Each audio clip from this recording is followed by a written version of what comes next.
ክብራትና ክብራን እንዴት ሰነበታችሁ?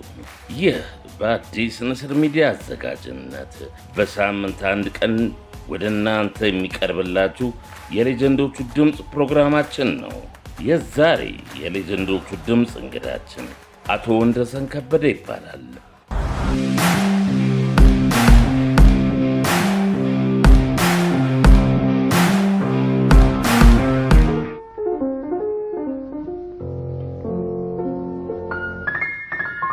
የሶስት የአፍሪካ ዋንጫ ተጫዋች ነኝ።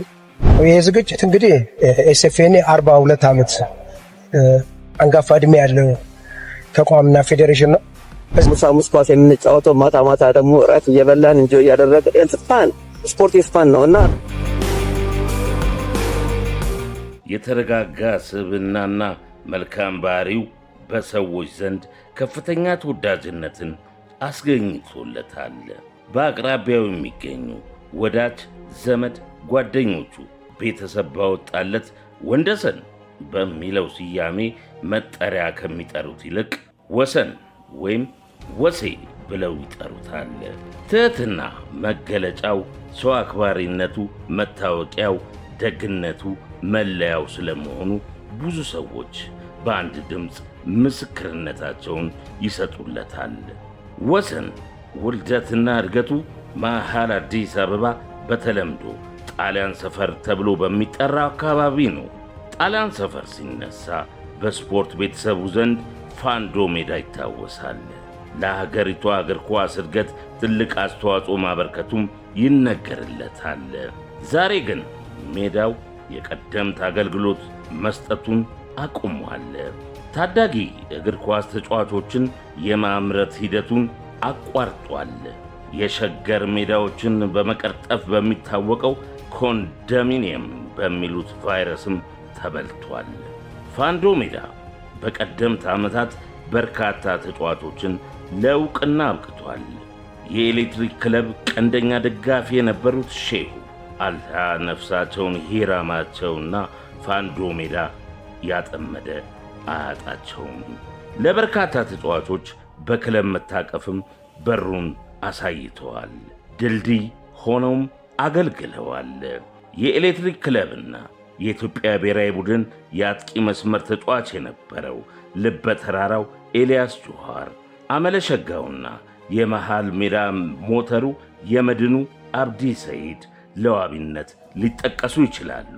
የዛሬው የሌጀንዶቹ ድምፅ እንግዳችን ወንደሰን ከበደም በወቅቱ በአካባቢው በችሎታቸው አስደማሚ ከነበሩት ታዳጊ ተጫዋቾች አንዱ ነበረ።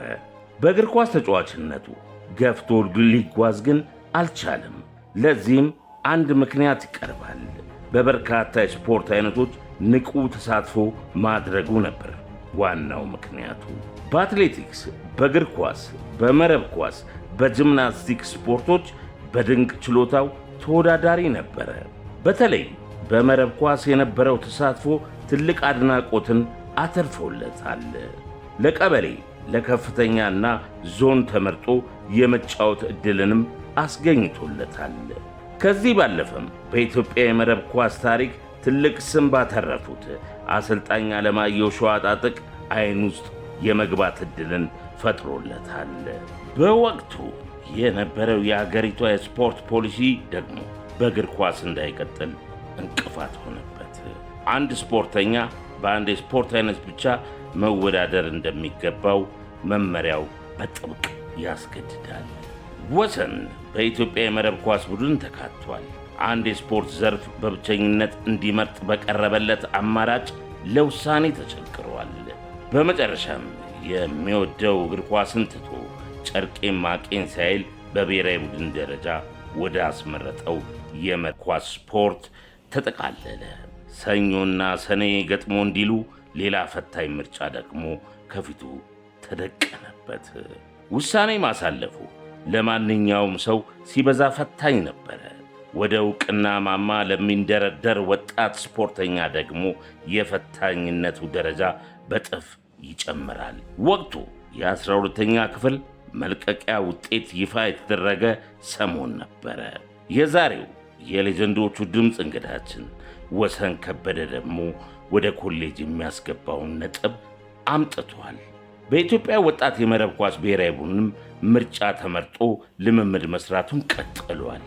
ትምህርትና ስፖርት ለምርጫ ቀርበዋል። እሱም ለመወሰን ተቸግረዋል። በሁለቱ ምርጫዎች ግራ ተጋብቷል። አንዱን መምረጥ ደግሞ የውዴታ ግዴታው ሆኗል። ቤተሰብም በትምህርት እንዲገፋ ምክር ለግሰውታል። ከቀናቶች የምርጫ ውዝግብ በኋላ ቀጣይ የሕይወት ዘመኑን ስኬታማ ለማድረግ ከውሳኔ ላይ ደረሰ። የሕይወት ዘመን ስንቅ የሆነውን ዕውቀትን ምርጫው አደረገ። በቀጥታም ወደ ባህር ዳር ፖሊ ኮሌጅ አመራ። ኮሌጁን በተቀላቀለ የመጀመሪያ ዓመትም የባህር ዳር ፖሊ ኮሌጅ የመረብ ኳስ ቁልፍ ተጫዋች ለመሆን ቻለ። በአጭር ጊዜም የጎጃም ምርጥ የመረብ ኳስ ቡድንን ወክሎ የመጫወትን ዕድል አገኘ። የ3 ዓመታት የኮሌጅ ትምህርቱን በጥሩ ውጤት አጠናቀቀ። በቀጥታም በቢሮ ሠራተኝነት የሥራ ዓለምን ተቀላቀለ። ሞጆ በሚገኘው ላይንና ጨርቃጨርቅ ፋብሪካ መሥራቱን ቀጠለ። ጨርቃጨርቅ ፋብሪካው ጠንካራ የእግር ኳስ ቡድን ነበረው። የሸዋ እግር ኳስ ፌዴሬሽን በሚያዘጋጃቸው የእግር ኳስ ውድድሮች ላይም ተሳታፊ ነበረ። ይህ መሆኑ ወሰን ከበደን ሲበዛ አስደስቶታል። ከዓመታቶች ቆይታ በኋላ ልምምዱን አጠናክሮ ቀጠለ። ሰውነቱን በስፖርት አዳብሮ የሰቀለውን ጫማ ወርዶ በስነ ልቦናው ራሱን አዘጋጅቶ ሜዳ ተመለሰ። በእግር ኳስ ተጫዋችነት የድንቅ ክህሎት ባለቤት መሆኑንም አስመሰከረ። ውድ የሌጀንዶቹ ፕሮግራም ተከታታዮች የእንግዳችን ወሰን ከበደ ቀሪና ክፍል 2 ፕሮግራሙን በቀጣይ ሳምንት የምናቀርብ መሆኑን ከወዲሁ ለመግለጽ እንወዳለን። እስከ ሳምንት መልካም ሳምንት። ይህ የሌጀንዶቹ ድምፅ ነው። የዜማ የቅኔ የቀሳውስት ሀገር የተናገረው ወገንም ጎንደር የተናገረው ልክ እንደ ነብይ ቀድሞ ያለመው የሚሆነው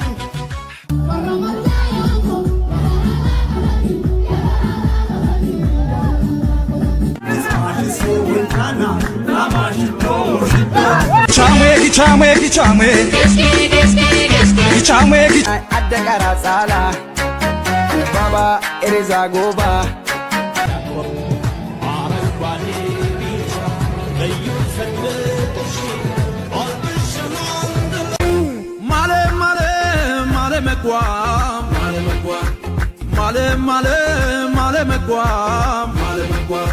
كده عفارة قبا يا بولاي سبتي ورا يا بولاي سبتي ورا